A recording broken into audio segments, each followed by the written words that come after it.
এখন বিকেল হয়ে সন্ধে হয়ে গেল, এতই আনন্দে মত্ত হয়ে আছিস যে আমাকে একটা ফোন পর্যন্ত করতে পারিসনি। আন্টি চান না যে তুই আমার সঙ্গে মেলামেশা কর, আমার সঙ্গে বন্ধুত্ব রাখ। আমরা এক ক্লাসে পড়ি, আমাদের সবসময় এক ক্লাসে দেখা হয়। তোর সঙ্গে আমি কথা বলবো না আমার মা বারণ করেছে বলে।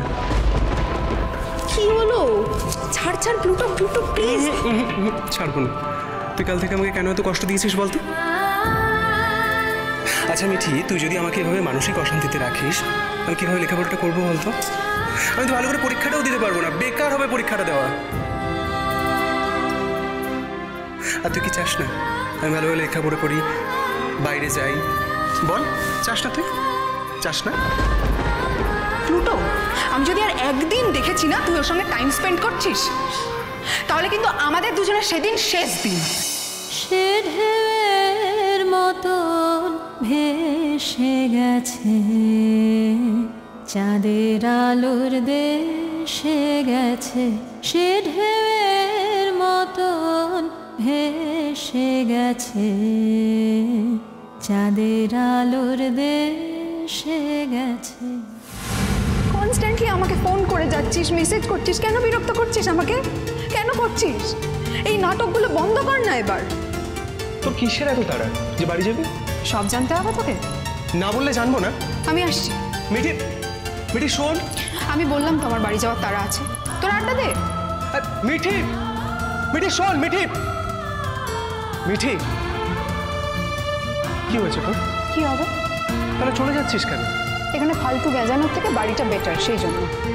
এভরিথিং হ্যাজ লিমিট মিঠি, আমাকেও তো স্ট্যান্ড পয়েন্টটা বুঝতে হবে। স্ট্যান্ড পয়েন্ট আমার কিচ্ছু নেই প্লুটো। স্ট্যান্ড পয়েন্ট এটাই যে আমি তোর সঙ্গে রিলেশনটা কন্টিনিউ করতে চাইছি না। I love you, Mithi. I love you. Shut up! কি হয়েছে? কাল ও বিয়ে করতে চলেছে মৌকে, আর আজ ও আমাকে বলছে হি লাভস মি। কি মনে করে ও? কি মনে করে? কতটা আত্মসম্মান জ্ঞানহীন মনে করে আমাকে? ভালোবাসা মাই ফুড। ভাবতেছি তাই একলা বসে, সে চাঁদের চোখে বুলিয়ে গেল ঘুমের ঘোর।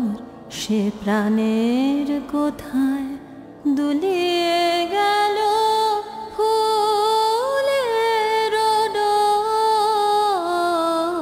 কুসুম বনের উপর দিয়ে কি কথা সে বলে গেল।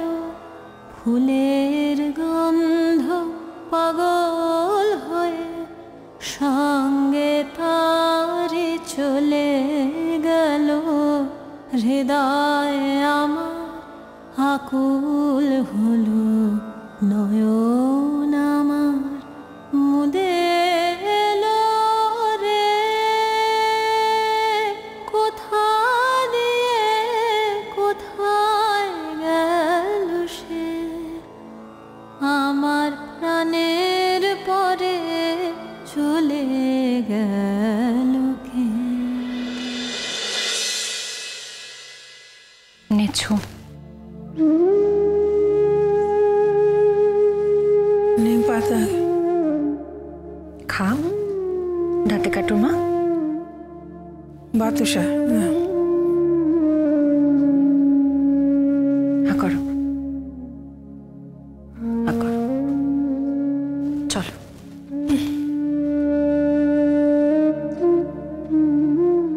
ছেলেটা মরে গেল বেদিনে। ছি ছি ছি, বোকামো কেউ করে নাকি? এসব কথা এখন থাক। ওদি ভাই, তোমরা ওপরে যাও, যাও কি নিয়ে ঘরে যাও। কেন কথা থাকবে কেন গো? কথা রাখা যায় নাকি সেরকম করে? এত বড় একটা দুর্ঘটনা ঘটে গেল। যত ভাবি কিছু বলবো না, দুদূর না বলো তো থাকতে পারি না। না এরকম একটা জটিলতার কি কোনো প্রয়োজন ছিল? সত্যি মা, তোমার বৌমা তার মেয়েকে যে কি শিক্ষায় মানুষ করেছে তা ঈশ্বরই জানেন। এটা ছেলের সঙ্গে ভাব ভালোবাসা করলো, ছেলেটা তাকে ছেড়ে চলে গেল। আদৌ সেই ছেলেটা ওকে ভালোবাসতো কিনা ভগবান জানে। এদিকে ও তো ধরে বসে আছে, ভালোবাসতো। নাও এবার সামলাও, দূর নাম। কত কথাই তো শুনলাম রশ্মি বৌদির কাছে, এমন হলো এবারে পৃথিবী ছেড়েই চলে গেল ছেলেটা। না এবার সামলাও, থানা পুলিশ তো হবে বোঝাই যাচ্ছে। হ্যাঁ মানে অনন্যা আন্টি তো সেটাই বলছিল, আফটার অল ওনার ছেলে মারা গেছে, কি হবে জানি না। এবার ঠেলা বুঝবে, বুঝবে কত ধানে কত চাল। সবার সামনে সেদিন ছেলেটাকে যেভাবে অপমান করলো, বাবা, অনন্যা আন্টি ওকে মোটেই ছেড়ে কথা বলবে না। সবাই তো বলছে আবার প্লুটো নাকি অনন্যা আন্টিকে কি সব চিঠি লিখে গেছে।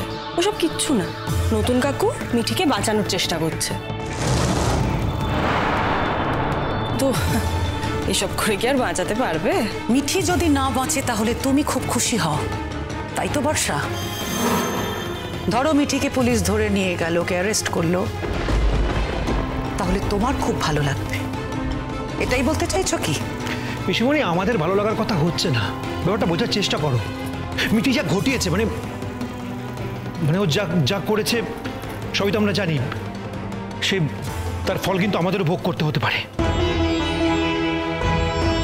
তোমাদের কাউকে ফল ভোগ করতে হবে না তো, তোমাদের কারোর তো ফল ভোগ করার কথাও না। তোমরা যদি এই বাড়ির থেকে চলে যেতে তাহলে তোমাদের কিছুই এসে যেত না, এখনো তোমাদের কিছু এসে যায় না। আমি মিঠির মা, যদি কোনো ফল ভোগ করতে হয় তাহলে সেই ফল আমি ভোগ করব। ওকে এই কুশিক্ষা দিয়ে খারাপ তো আমিই করেছি, তাই না? তাও আমি জোর গলায় তোমাদের সামনে দাঁড়িয়ে বলছি, ওর মা হয়ে বলছি, মিঠির এখানে কোনো দোষ ছিলই না, কোনো দোষ ছিল না মা। যা হবে আমি ওর মা হয়ে বলছি সবটা আমি বুঝে নেব। কিন্তু এখন এই বিষয় নিয়ে তোমাদের কাউকে আমি কথা বলতে দেব না। আমরা সবাই অত্যন্ত বিধ্বস্ত, ক্লান্ত, আর সবচেয়ে বেশি ক্লান্ত এই মিঠি। ছেলেটা চলে যাবে ভেবে তো মেয়েটা অপমান করেনি। একটা বিয়ের আসরে ওর পুরনো ভালোবাসার মানুষটা তার ভালোবাসার কথাটা জানিয়েছে। শোন, তাতে এরকম একটা ভালোবাসার রিয়াকশন হওয়া খুব স্বাভাবিক মা, খুব স্বাভাবিক। তার জন্য মরে যাবে তেমনটা তো নয়। আসলে প্লুটো অনেক আগের থেকেই ঠিক করে রেখেছিল যে ও মৌয়ের সঙ্গে সংসার করবে না, ও যে মিঠিকেই ভালোবাসত। কিন্তু চারিত্রিক জোর ছিল না, মায়ের কথার উপর কথা বলতে পারেনি, নিজের সিদ্ধান্ত নিজে নিতে পারেনি, তাই এরকম হয়েছে ওর সাথে। আর এই যে বলছো না পুলিশের কথা, পুলিশে গিয়ে আমি বলবো এই ঘটনাটার যেন বিচার হয়। আর বিচার যদি হয় তাহলে অনন্যার দিকে কিন্তু কেউ ছেড়ে দেবে না। এটা তো একটা সামাজিক বার্তা। একটা বয়সের পর বাবা মা তার সন্তানের উপর জোর করতে পারে না, জোর করা উচিত নয়। চল মা। ব্যাস, তাহলে স্লোগান দিয়ে বেরিয়ে পড়ো। কি বললে? বললাম স্লোগান নিয়ে বেরিয়ে পড়ো। বেশ নেত্রীদের মতন কথা বলছো। তোমার মতো সন্তানের থেকে আর কি বা আশা করা যায়? যাক যাক বাপু, যাক যাক। ও সব কিছু আমাদের ঘাড়ের উপর এসে না পড়লেই হলো। সব ভালো থাকলেই ভালো। তোমার মেয়ের বিয়ের আগে যদি এসব থানা পুলিশের টানাটানি হয় তাহলে মেয়ের বিয়ে দিতে পারবে?